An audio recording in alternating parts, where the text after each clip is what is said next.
Ian's going out to Las Vegas, gonna have himself a party. Gonna bet on ponies, gonna play some pinball, gonna make Ian's heart on fire. I don't know. Welcome to the CU podcast. Yeah. For Wednesday, the special Wednesday edition, August 11th, 2021. Alongside partied out, 1 year older, fresh-faced Ian Ferguson. This is me. I'm the screw-up Pat Conjure because before we recorded this, I accidentally streamed a few minutes and had to cancel it and re-record the intro. So you folks out there, you might have missed a different intro 3 minutes in. So anyway, Ian, how's it going? Repop the top on your polar seltzer and bother me. Crack. It was a good weekend. It was my birthday. I was kidnapped and taken to Vegas by Vonnie and John, co-host of the They hog-tied you, they threw you in the trunk. Extra Napkins podcast. They told me they were going to take me to a flea market, and I thought that's what we were going out there to do, just to see their new place so Vonnie could see it. Go to this flea market that's supposed to be full of all sorts of weird desert artists. And then we were going to go out to dinner, and we were going to record a couple episodes of the podcast. That's what we usually do. John usually comes down. I thought fair's fair. We can go up there for a night and do some stuff, so he doesn't have to travel down. So we went there Saturday night, woke up Sunday morning, and they were like, all right. So we went and got breakfast at the place they told us we were going to get breakfast at. And they're like, all right, let's go to the flea market. And it took me like an hour to realize that we weren't going to a flea market. I was, sitting there looking out the window at all the neat desert stuff, and they were like, are you ever going to ask us where this flea market is? In your mind, you didn't know that you weren't going towards the flea market. Right. I mean, so the real reasoning for me being confused was it's the desert. It takes a while to get from place to place out there. Not everything is it's not like a city, where everything is on top of each other. So I was like, all right, maybe this cool flea market's, a far place away. A faraway place. Far place away. What? Far place away. Faraway place. So you had never been to Vegas before, you told me? Never been to Vegas. Wow. I had always wanted to go to the Pinball Hall of Fame. Vonnie wanted to take me last year for my birthday. We couldn't because of COVID, but we went this year. The Pinball Hall of Fame is an exceptional place. It's a new location. Everyone online's like, I haven't been to the new location yet, so I don't know how long this new location has been there. It used to be you'd have to take a bus or an Uber or a cab or something out there, but this is right off the strip. It's right by the MGM properties, and it is massive. It's particularly impressive if you like the electromechanical machines. Lots and lots of wedge heads represented there. And just fantastic. I went there twice. It was the first place we went. We went for a few hours, and then I'm going to break that beeper. It was a good thing because it was a rescheduled meeting that Oh. Sorry. So and I went for a couple hours the second night we were there. Highlights of it, I got to play Central Park, which is an old electromechanical machine. Oh, okay, play that one. Fairly simple rules, but it's a very pretty machine. Seated in the back box is a visible bell, and there's a monkey. There's a little plastic monkey that hits the bell every time you score 100 points. 1966? Wow. It's got a really fucking brutal drain, though, if you look at it. It's got the small flippers. They're extra wide apart, and there's there's 3 rubber posts. So there's a lot of bumping and nudging that you have to do to keep that ball in play. Oh, this is one of the old school ones where the flippers are small. And they're way apart from each other. But this has got those little posts that you can. Has a post in the middle? You can bump off of. Okay. And it was a lot of fun. I've gotten pretty good at the video pinball version of it over the years. And I was like, it's not going to translate. And I was actually able to keep it in play. I scored both specials on the machine. There's 2 plungers? No, just one. It's the old machines. They don't have automatic kickers. What that is, the ball's empty down there. Oh, to and push out. Every time your ball drains, you push the one plunger in and it pops the ball back up. Gotcha. Played the new Mandalorian machine. It was actually, I had a lot of fun with it. Way more than I thought I would have. Is it a Stern one? Yeah, it's a Stern one. But yeah, tons of great machines. Vonnie and I think the 2 machines we had the most fun with were Genesis, which is a Phil Collins one? Genuinely great machine. No, but you would probably know it if you saw it. It's got ridiculously awful. You answered that seriously. No, it wasn't that one. Really bad back art. but like the table art is Genesis. great and the sound is awesome. It's not like bad. It's just Is weird. it like the Bible Genesis? No, it's it's like the creation of life Genesis, but you're like building. that's the Bible. Yeah, but no, you're building it out of technology. Oh, okay. It's a very, very fun machine, and very old. No, it's not the Bible Genesis. You're creating life. What? I'm just saying that's why they use it. Is this one with the mad scientist on the back? It's got the mad scientist and it's got the 3 people and like just a ridiculous translite, but an absolutely great machine. Who this was Gottlieb. It was Gottlieb like mid 80s. Yeah, Gottlieb, mid 80s. That's Gottlieb on it, not Premiere. I thought I'd seen it with Premiere on there. It says Gottlieb on the bottom of the front glass, whatever the fuck it's called. And then Vonnie and I played a lot of Space Jam pinball too. Oh, it says Gottlieb by Premiere. Yeah. But Gottlieb is front and center. Oh, okay. So though they're trying it's the Premiere era of Gottlieb. but it's okay. So yeah, that was great. Which basically means it's the one-off knockoff pinball machines that aren't like the Premiere properties. They look cheaper, but they're fun still. Oh, they're really fun. I mean, Genesis is considered a great machine. They all have pictures of people on those Premiere ones. They don't do like any art. They're all like pictures of like it's funny because muscle-bound men and women. Anytime someone sees a Premiere machine from that era, they go, "What is this based off of?" Because it's real. It's a live picture on the back, but it's not based on anything. It's just an IP. But instead of art like most pinball machines, it's weird pictures of people in different getups. Because there's Gold Wings. That's the Top Gun ripoff one. Gold Wings? I think Gold Wings is what it's called. There's a Rambo ripoff. It's an interesting time, we'll just say. So that was really cool. Vegas, I don't need to tell people about Vegas. Everyone's either been to Vegas or will have their own experience with Vegas. I haven't been 8 years. Very interesting place. I had a good time. I would go back. There's definitely lots of off-strip stuff that we didn't get to see that I'd like to see. But the one thing that I do want to mention before we move on is it's known that I'm not really a gambler. I've talked on here about not being a gambler. You say that, yet you invested in Dogecoin, but okay. I mean, these are one-off gambles. Okay. I mean, these are gambles that I make sitting at night. And you used to play poker. You gave it up a little bit. Okay.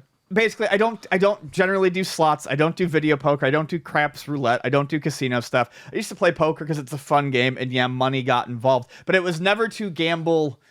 The intent was never to gamble first. Okay. So like the entire time we were there, the 2 nights, I think I played 1 or 2 slot machines. Didn't play any cards, table games like that. But what I did fall in love with is the fake ponies. So there is a somewhat legendary machine called Sigma Derby that people love. I did not play Sigma Derby. Wish I could have. Sigma Derby was made by a company called Sigma. Electromechanical. Horses run around. Takes quarters still. You can place bets. There's 8 people. It's at an off strip casino called the D. And it pays out in quarters?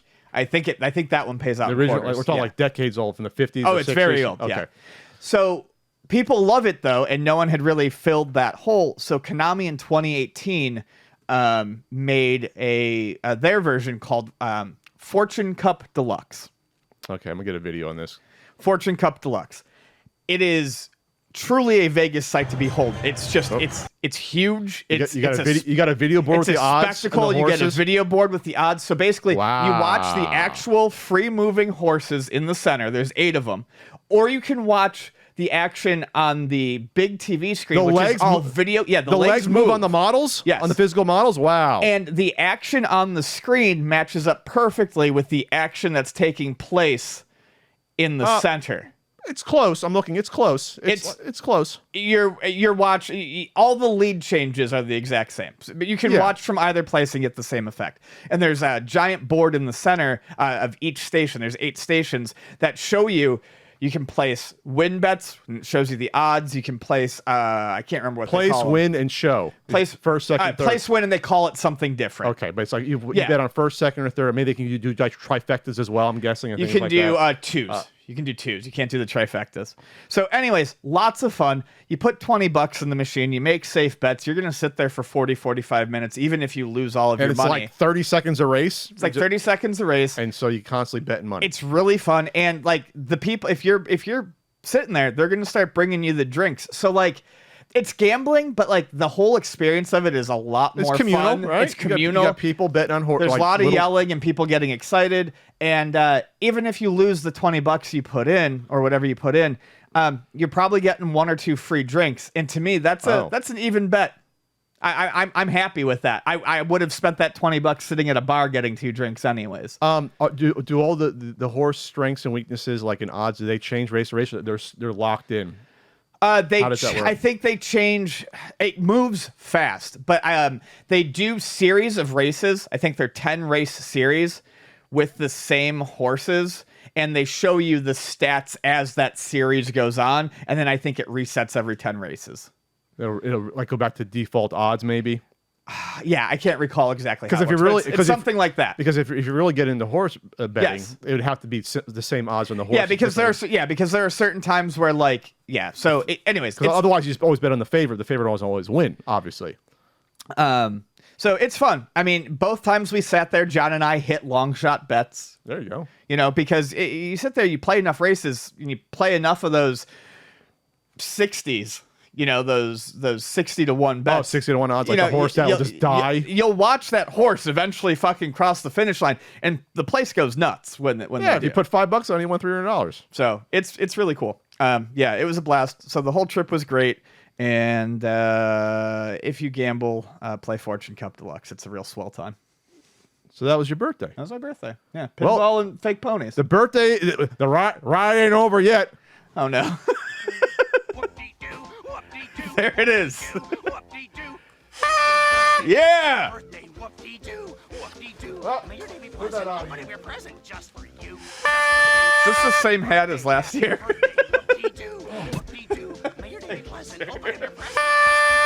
Just for you. Happy birthday, whoop-dee-doo, whoop-dee-doo. May your day be pleasant. Open up your present just for you. Just for you. Happy birthday. Whoa! Thank you, sir.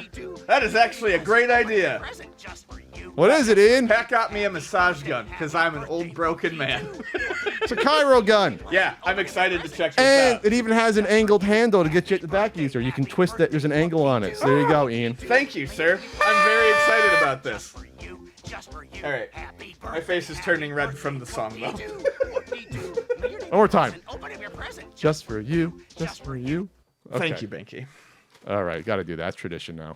Yeah. We'll keep it on here for the podcast? Yeah, we'll keep it there for the podcast. That's fine. I'm at least for the rest of the intro. I'm gonna go home and use that immediately after this. We got to pre-charge it. Oh, okay. I should have pre-charged. I'll take a nap and then I'll use it. There you go. So, you want to go on a cruise, Ian, for your next birthday? Not this one. You can go on the Disney Starcruiser. The details of this were announced and revealed along with prices, and this is the peak nostalgic. I wish nostalgia didn't exist because this is the worst result of it sort of category. Okay, what this is, I originally heard about this. This is basically it's a two night thing where it's not a cruise. It's called the Starcruiser. You go to a hotel that's mocked up to be like a voyage out in the solar system in Star Wars Galaxy Land, but everything is Star Wars themed. The restaurants, there's like a cantina bar. Your bedroom looks like a cruise, but it's Star Wars and futuristic themed. But you cosplay and go on an adventure during this. It's built around like a theme, like one of those like murder mystery dinner things, but it's a 2-day event where you do these events. And I'm guessing what happens during this, I'm not spoiling it, but I'm guessing your Starcruiser gets taken over by the First Order, and then you have to fight back against it during it, and that's what this is about. And this is, I'm checked out. I've been checked out of Star Wars now for I think a couple of years. Boy, if I wasn't, I'd be checked out now of this. And I know Disney spent billions of dollars to get the Star Wars property, but this is not the way I think you should be making your money back on this. The price is concerning. It's something like $5,000. It's between $4,000 and $6,000, depending upon how many people go. I guess you get a slight discount overall for more people, but this is expensive. Expensive. It's going to cost you like, we'll say $2,000 a night. We'll just say that's what it's going to cost you. So I'm out of Star Wars. I realized that I don't think I was ever really in Star Wars. It's the same thing that I always say about people. If all you really liked was the original trilogy, and you constantly hate on all the other movies, then you're not a Star Wars fan. You're not a fan of the whole series. You're a fan of the first 3 movies. It's ridiculous to call yourself a fan of something that you hate 2/3 of. I think the idea is I like heavily themed things. I don't like Star Wars, but I will say, and I think I talked about it on here, when I went to Disney with Vonnie 2 years ago or whatever, I think for her birthday. Our friend was in town. We went to Galaxy's Edge, and even though I don't care about Star Wars, I thought the theming was fantastic. It was very fun to walk around and look at and see. I mean, they did a good job of it. I have faith in their theming here. I just have no interest in it because of the property. And also, I don't like it sounds like you are going to be led around by the hand for the majority of this, and that sounds exhausting. This is what you get for it. And we don't usually talk about stuff like this, but this is how weird this is. Okay, so it's here's the sample standard cabin rates. This is the standard. This is the cheapy ones. It's the Halcyon, which is it's the Star Wars Galactic Starcruiser. So you get 2 guests per cabin, is $1,200 per guest per night, or $4,800 total. So that's going to cost you $2,400 a night for 2.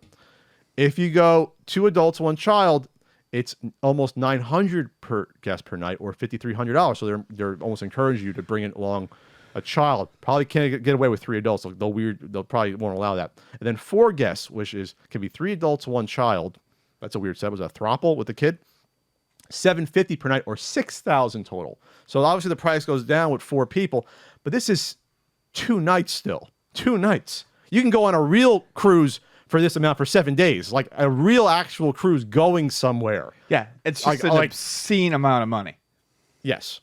The pricing, though, does include an entry to Disney's Hollywood Studios and Galaxy Edge on day 1 of your journey. So what? You disembark, I guess, and go there.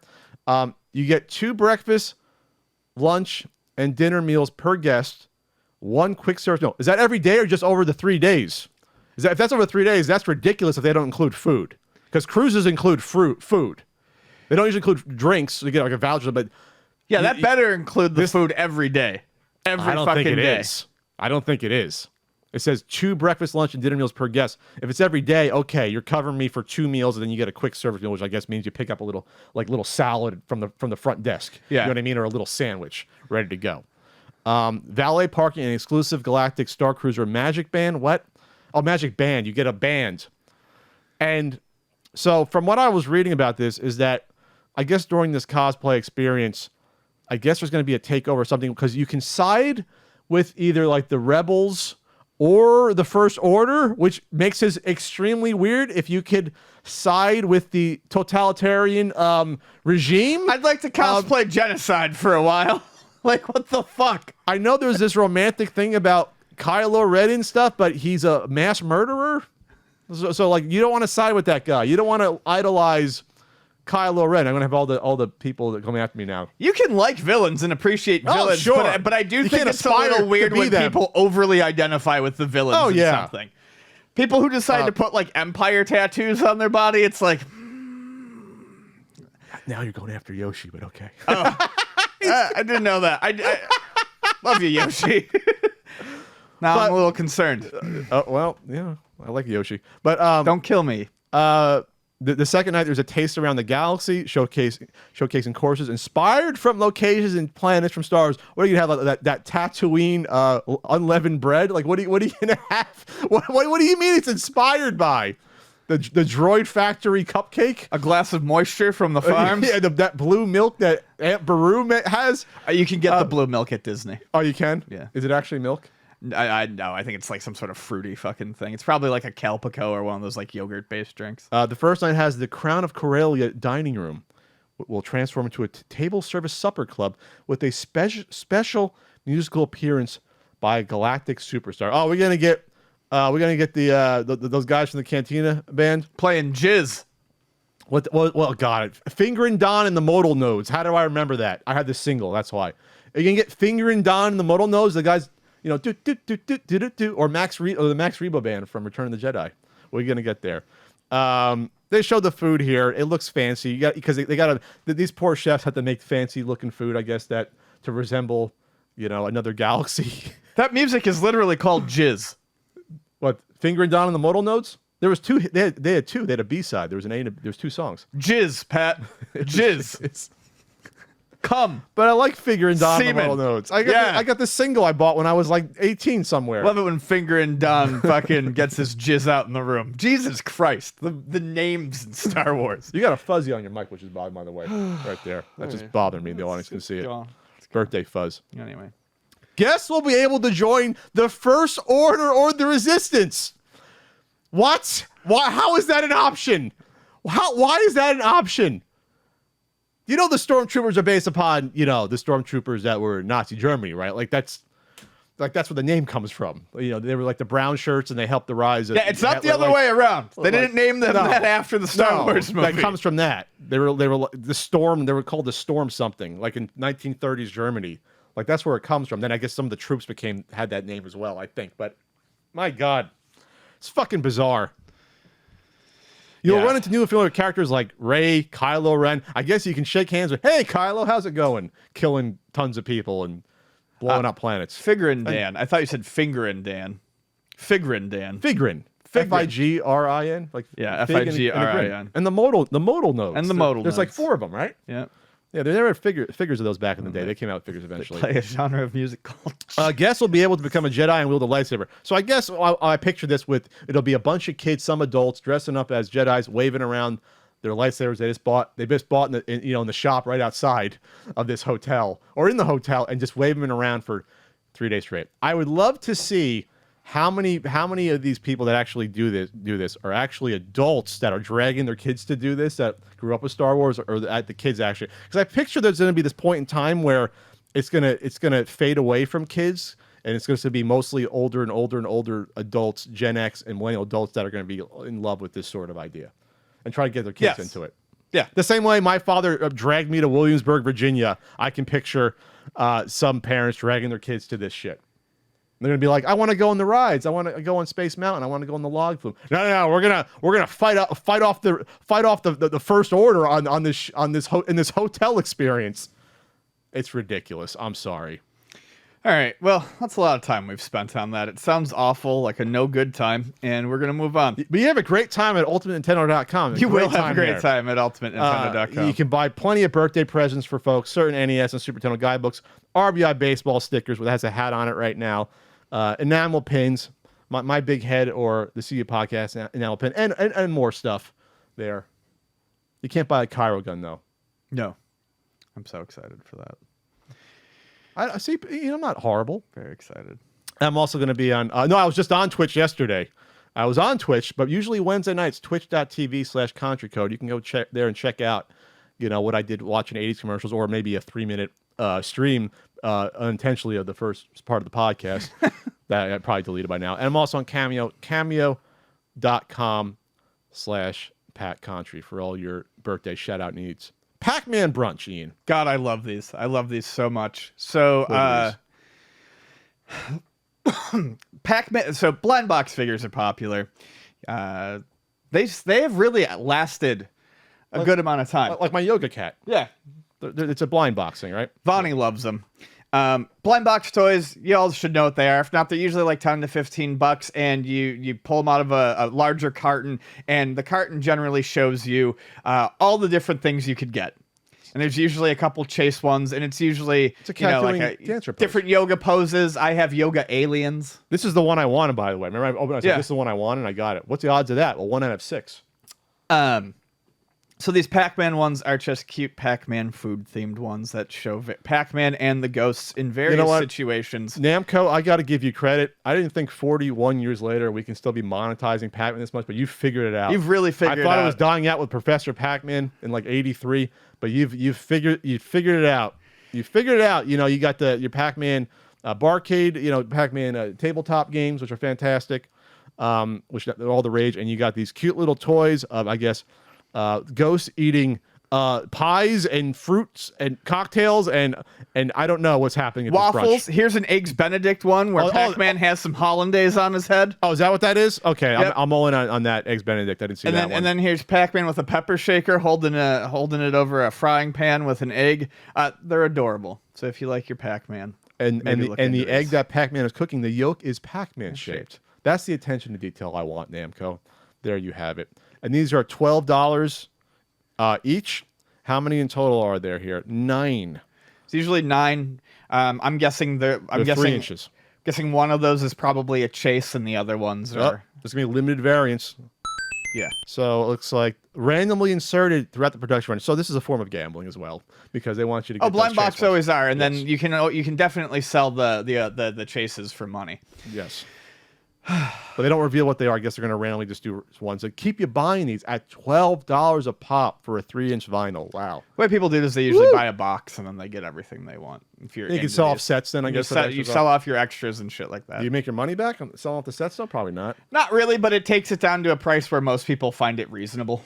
So now I'm only spending $15 on each one instead of $30. You know, to get $50 to get the set instead of however much. Big news! Big news! Big news! This got me so fucking excited yesterday. Jesus Christ, Ian. There's we know that there's a sequel to the Sonic the Hedgehog movie coming. Unfortunately, yes. One of the greatest movies ever made. Top grossing movie of 2020. Not one of the greatest movies ever made, but honestly, a damn fine attempt at a video game movie. One that I enjoyed watching thoroughly. The second one's coming. It was shown in the post credits thing at the end of the first movie that Tails would be in it. And everyone pretty much assumed that Knuckles was going to be in it, but that was confirmed. And is that too much? Is that too many characters to add at one time? Both of them? No, it's fine. It's gonna be fine. Idris Elba is doing the voice of our beloved man, Knuckles. World's sexiest man, Idris Elba. That's right, Knuckles the Echidna. I couldn't be happier, and that's one of the things that's weird about this movie. We've got it was weird in the first one to have Jim Carrey in it. It's even weirder in the second one to have Jim Carrey and Idris Elba, like two actors with some credit to their name. Also, James Marsden. Is that his name? Yeah. James Marsden. And why is it weird? Ben Schwartz. It's weird that there's real people. Plus, Idris isn't acting in a suit. He's going to be just doing the voice. Yeah, I don't know. It's like 5 days of work at most. 4 days. He does the lines. He gets his paycheck and he leaves. I think it's fun. Everyone was very excited about it yesterday. Everyone was very happy that Idris Elba is going to be portraying Knuckles. I'm happy you're happy, Ian. Yeah, when is this coming out? Next year? Yeah, 2022. Might be the first movie I see since the first one, because there's nothing coming out that I'm really interested in seeing. Maybe it hopefully starts the pandemic and ends the pandemic. Yeah, next year. Which probably won't happen because no one's getting their vaccinations. The full Sonic 1 and Sonic 2 arc. There you go. Soulja Boy Console, you want to talk a little bit about Soulja Boy? Yeah, Ian, why not? I mean, it's not randomly put on our list of topics to talk about here. Soulja Boy Console. Remember, he tried to just do knockoffs of AliExpress stuff. Yep. This he announced on Twitter. The Soulja Boy Game Edition is looks like recolored and silk screened Retroid Pocket. Yeah. So Retroid Pocket with the color changed, and it says Soulja Boy Game Edition on the back. Which doesn't make any sense to me. His names for his products fucking blow. The first one was going to be called the Soulja Game Console. This one is the Soulja Boy Game Edition. Game Edition, the edition of what? This thing plays games. What is it in an edition of, Soulja Boy? Well, it's got his logo on it. Game Edition. It should be Retroid Soulja Boy Edition. You get what I'm saying? The naming doesn't make a goddamn bit of sense. What does TRDR mean on that? I don't know. I don't know. And I don't give a shit. I don't give a fuck. I don't give a fuck. Let me just say how much I do not like the button layout on the Retroid. Now I'm looking at it. No, it's miserable looking. It's angled up to the right when it should be down to the right. So this is the Retroid Pocket. The actual Retroid looks a little bit better. It looks kind of similar to the Anbernac. It's one of the side ones that looks like almost like just a rectangle. What do you mean it looks a little bit better? It's the same design looking at it. No, you're not. There's The Soulja Boy Game Edition is a copy of the Retroid Pocket. Yes. I'm talking about the actual Retroid. There's a Oh, Retroid, there's an actual Retroid. which is basically the side orientation of it, and the Retroid Pocket is the vertical orientation of it. The actual Retroid looks much better. And people buy these, load up with ROMs. Yeah. So okay, the Retroid looks more like a Game Gear. Got it. Yeah, so I think the big difference this time is the first one that he was trying to sell that never got anywhere was loaded up with ROMs. Sure. It was one of those Xbox-looking consoles that was just loaded up with ROMs. This, as far as I can tell, is not loaded up with ROMs. It just boots to Android, and you can put whatever the fuck you want on it. Wait a minute. The Retroid Pocket 2 is the game. So the 2 is the bigger one. The original Retroid Pocket is... Okay. Okay. That's, we got there confused. you go. The Retroid Pocket is the smaller Game Boy. The 2 looks like a Switch, basically. There's two versions. Okay. I just didn't remember the names of them. How dare you not know these fucking semi-knockoff handhelds, Ian? So, yeah, there it is. Way to go, Soulja Boy. Now he's probably going to do an upcharge. He probably got in touch with them and said, "Hey, I'll do a version of this," and maybe they said, "Okay, for a lark, we could put some together and produce some." I guess I don't know. So he put it out in literally the. Unless you get them on AliExpress, can you get these on AliExpress, like ones like this? I mean, sorry, go for it. Probably. Actually, these might be slightly more expensive. These might be like the more name brand type ones. But yeah. So there it is. It's bad. Everyone in the replies to his Twitter post basically made fun of it, and But he made news. We're talking about it. Yep. All right. Well, maybe he had a deal worked out there. But who would just do a limited edition of a handheld? Who would actually do that? I wonder. You got to be weird to want to do that. Yeah. GameStop is going to rebrand the EB Games stores in Canada to GameStop. I guess they were holding on to the EB Games brand in Canada, but I guess they realized, hey, we got a meme stock and we got crap going on here. Why don't we just get rid of the EB Games brand? Hell, they still got Toys R Us, real Toys R Us in Canada. So like Canada is like a different world entirely here. So this came from the decision follows our receipt of feedback from our valued customers and stockholders. Customers don't mean shit in this case. It's the stockholders. They probably realized, yeah, we want to capitalize on the meme shit. I don't understand like how this was going to move the needle at all, changing the name. If you're used to your EB Games, you know GameStop owns it. That's not a secret for fucking over 20 years, or 20 years at this point. I don't know. Oh, just it's to bizarre. Fucking do something just so someone can say they did something at work that day. I changed all the names. Change all the money. Now you got to change all of the signs, waste money on that, and change all the shirts of the employees to be GameStop. Or, you know what I mean? I understand brand unity, but I just don't feel like it's really necessary at this point. It's not going to help them any. No, it's when you walk in, you should have done it when you bought all the stores. It's still a GameStop. Yeah. I mean, their website is ebgames.ca. I just looked it up. That's how they're known, I guess, up there. I guess that's how they're like known. There probably were still EB Games logos on some stores, probably in the U.S. at some point. They figured, what the hell? We're not going to just change it to GameStop. When you walk in, it says GameStop. You know, what's the point? You know, so that's weird. That's weird. You know what's really weird, though, Ian? This absolute idiotic fuck.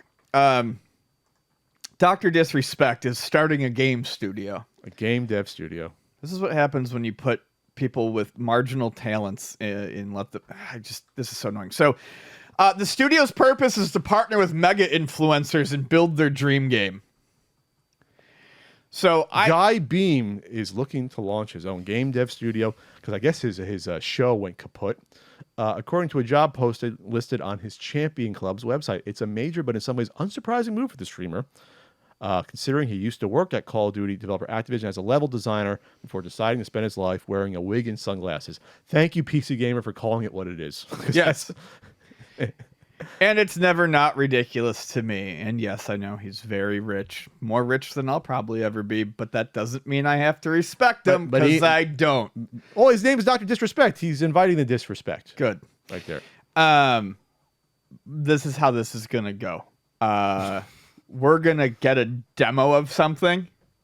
Maybe. It's going to look real bad. Probably never going to see anything from this ever again. You think so? I go the opposite way. We're going to get a couple of games that these influencers are involved in pushing. They're going to be shit.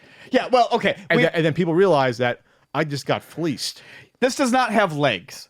We're either going to get a demo that looks really, really bad and they quietly don't do anything with it, or we're going to get one Fortnite killer from Ninja and it's gonna suck. I don't think Ninja's gonna do that. Ninja's, I hate to say it, Ian, Ninja is smart because he's partnering with everyone. He's partnered with Fortnite. He has a character in Raid Shadow Legends, so like he's getting his money that way. That's the smart way to do it. Doing your own game is not the route. I think Has he partnered with Tops? Papa John's for a pizza? Has he partnered with Crayola? Anyway, I just think this is dumb, and it's what happens when you let marginally smart people huff their own farts for long enough. Well, it's another way to monetize your business. This PC Gamer writer, what's their name here? Stephen Messner says, I can't help but be skeptical. There's a potentially big gulf between a dream game concocted by a popular Twitch streamer and something that's actually playable, fun, and commercially viable. I mean, he's got a leg up. If he worked on level design, at least he's been around the industry at some point.